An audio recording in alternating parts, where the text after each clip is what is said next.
Hello guys, welcome to another section of Learning with Prepclass. I am Tutor Chima and I'll be your anchor for today. Today we are going to be solving past questions on biology for the year 2020. Past questions on biology for the year 2020. I'll be looking at Jamb past questions to be precise. In our previous videos, we've solved past questions on this same Jamb Biology 2020. We've attempted we solved questions 1 to 5. So today, I'm going to be taking you guys through questions 6 to 10. Before I do so, guys, do not forget to subscribe to our YouTube channel, like our videos. Now, I will urge you to click on the notification bell and put it on so that you will be the first to be notified whenever we have such an educational content on our channel. Feel free to drop 1 or 2 questions on our comment section box or a comment maybe in any area you find that is not completely clear as the lecture was going on. Feel free to always drop 1 or 2 questions. So now, having said that, we are going to go straight to the business of today. We'll be looking at biology Jamb past questions for the year 2020. I'll be solving questions 6 to 10. Question 6 says, which of the following is not a waste product in plants? Which of the following is not a waste product in plants? Is it water? Is it carbon dioxide? Is it oxygen? Is it tannin? This question is somehow funny. Which is not a waste product in plant. Okay, I said water, carbon dioxide, oxygen, and tannin all are waste. It depends. All of them are waste products. Water can be a waste product. Carbon dioxide can be a waste product. Oxygen can be a waste. Tannin is a major waste product of plants. So it all depends. Now look at how I broke it down. Excess water is lost by plants via transpiration, given off as waste. That excess water that leaves a plant via transpiration carries in it other waste product that the plant may not need. So when plant loses excess water, that excess water that it has lost is a waste. So it's a waste product. Carbon dioxide. Carbon dioxide is a waste product of respiration. When plant undergoes respiration, they take in oxygen and give out carbon dioxide just as man.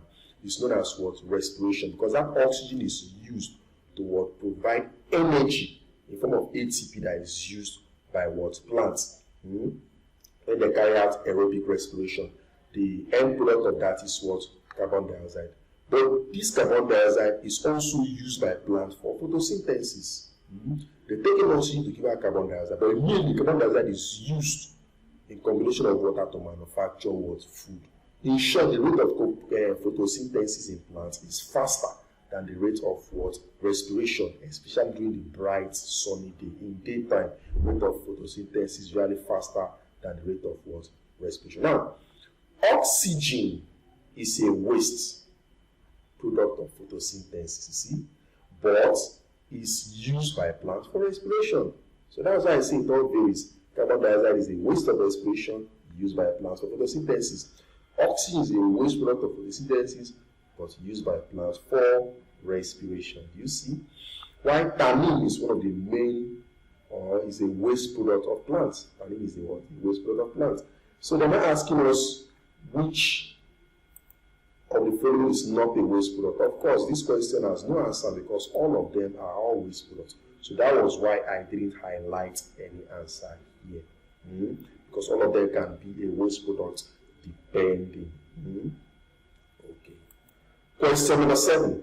In cellular respiration, energy is made available to organisms by, is it removal of a phosphate group from ATP? Is it breaking off of a phosphate group from ATP? Is it adding a phosphate group to glucose? Is it breaking off hydrogen ion from NADPH? Okay, I said here that cellular respiration occurs in both autotroph or autotrophic organisms, that's plants, and heterotrophic organisms. that's animals, where energy becomes available to the organism most commonly through the conversion of adenosine diphosphate ATP to adenosine triphosphate ATP. So the energy that is available for these living organisms is derived by the conversion of adenosine diphosphate ADP to adenosine triphosphate ATP. That is adding a phosphate group to ADP to form ATP. So energy is generated by the conversion of glucose to adenosine diphosphate, which is then converted to adenosine triphosphate. So you can see that between adenosine diphosphate to adenosine triphosphate, there is an addition of a phosphate group, one phosphate group, from di 2 to tri 3. That is addition of one phosphate group. So let us see which of these following should be our answer.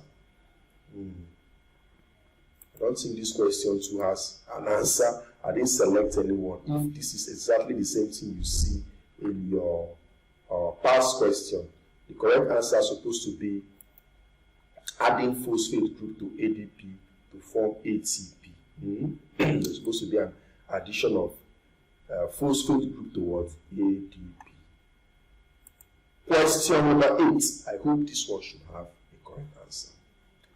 During the process of blood clotting, the soluble plasma protein fibrinogen is converted into insoluble fibrin, serum, thrombin, or lysines. Okay, this one has an answer. I've seen the answer already. Now, in blood clotting, the enzyme thrombin causes the soluble plasma protein fibrinogen to change to insoluble threads of fibrin.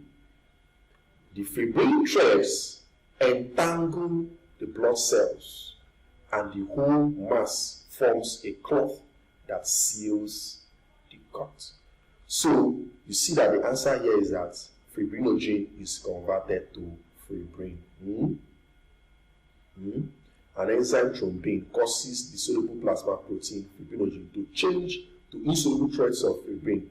This fibrin now holds the blood cells together, and that's process of holding and entangling the blood cells together. That whole mass forms a clot that seals the cut. So fibrinogen is converted to fibrin. Thank God. Number 8 has a correct answer. Fibrinogen is converted to fibrin. 9. Which of the following responses is non-directional?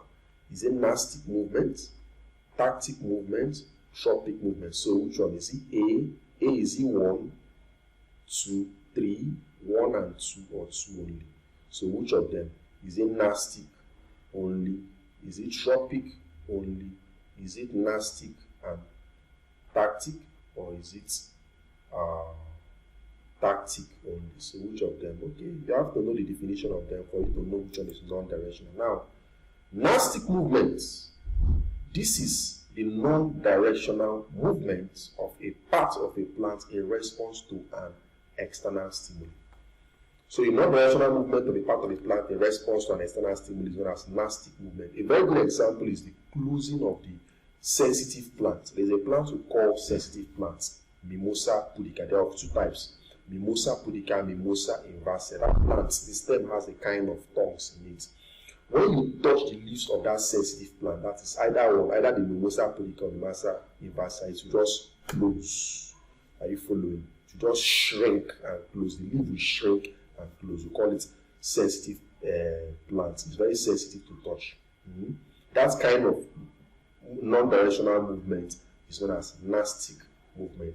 I think another example is opening of the morning glory flower during daytime and closing of the morning glory flower at night time. That's also an example of Gnostic movement. So it's a non-directional movement and it takes place only in plants. Tactic movement. This is the directional movement of an organism in response to an external stimuli. So when the whole organism is moving either towards or away from the stimuli, is known as tactic movement. A very good example, in a dark room, if you point a bright torchlight on an earthworm an earthworm that is in a dark corner, what happens? The earthworm moves away from that light. So that moving away from the light is the stimuli. The earthworm is now moving away from that bright light because it doesn't like bright light. That movement away from that bright light is what? Negative tactic movement. If it's moving away, it's negative. So we call such a stimuli negative phototactic movement. Phototactic, photo meaning light, negative phototactic movement. So movement of the whole organism away from that stimuli is known as what? Negative tactic movement. Movement of the whole organism towards the stimuli is known as what? Positive movement. For example, the sperm cell swims to the egg cell during fertilization. That kind of movement is a tactic movement because the whole organism, the sperm cell, is moving. I will call it a positive chemotactic. It's the stimuli that is attracting the plant cell. It's a kind of chemical cell that is found in the egg cell. So call it positive chemotactic movement. I believe you understand me now. Tropic movement. This is a directional movement of a part of a plant in response to an external stimuli. For example, the stem of plants grows towards lights. We call it positive phototropic movement, rather.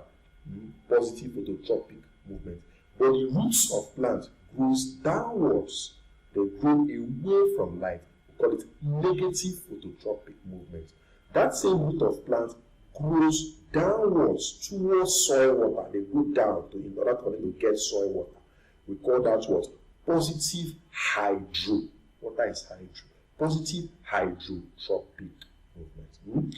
So they are asking us which of the following response is non-directional. So the answer is what? Gnostic movement. I believe you've learned something today.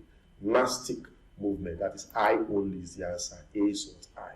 Gnostic movement. 10. A pulse is best described as is a contraction of the arteries to let out blood, contraction of the veins to allow blood into them, dilation of the arteries to accommodate blood rushing through, pumping action of the heart to move blood around the body. A pulse. Remember, you can check your pulse on any area of the body where an artery flows. The arteries flows in almost in all areas because arteries takes blood away from that. So if you place your hand on that part, like on your hand now, if I want to check your pulse, I don't need to place your hand on your chest, my hand on your chest. I can place my hand here, on your hand here, and I can feel that pulse. You can see that vibration, the dilation of the arteries as blood is rushing out of it. Arteries takes blood away from that. So that dilation of the arteries, that pressure, you feel it on the arteries. You can even check your pulse around here too. So the pulse rate is a measure of heart rates, or number of times the heart beats per minute. As the heart pushes blood through the arteries expand and contract with the flow of blood. So mostly check pulse rates on the hand. It's not necessary that I come and place my ear on your chest to check your pulse. No, I can just place my hand here and I'll feel your pulse. And from there I can count how many times your heart is beating per minute. So which would be the best answer? The arteries expand and contract with the flow of blood. So let's go back. So which was contraction of the arteries to let out blood, contraction of the veins to allow blood into them, dilation of the arteries to accommodate blood rushing through, pumping action of. I think the best answer here, most of them they look all similar. But looking at this, I think the best answer should be dilation of the arteries to accommodate blood rushing through. So that dilation of the arteries is your pulse. So like I said, we don't need to place our ear on your heart to know, just from the dilation of the arteries. I think C is the answer. Dilation of the arteries to accommodate blood rushing through. Alright students, we've come to the end of today's section of Learning with Prepclass, where we looked at Biology Jamb for the year 2020, and we solved questions we solved questions 6 to 10. Now, if you look here, you are going to see a link. I want you to copy and paste this link on your browser. When you do that, it's going to take you straight to our WhatsApp group. When you join us on WhatsApp, you'll be getting updates, you'll be getting infos on the latest video we have available on YouTube. So please try as much as possible to join us on WhatsApp. Till we meet again, my name is Tutochima. Bye and do stay safe.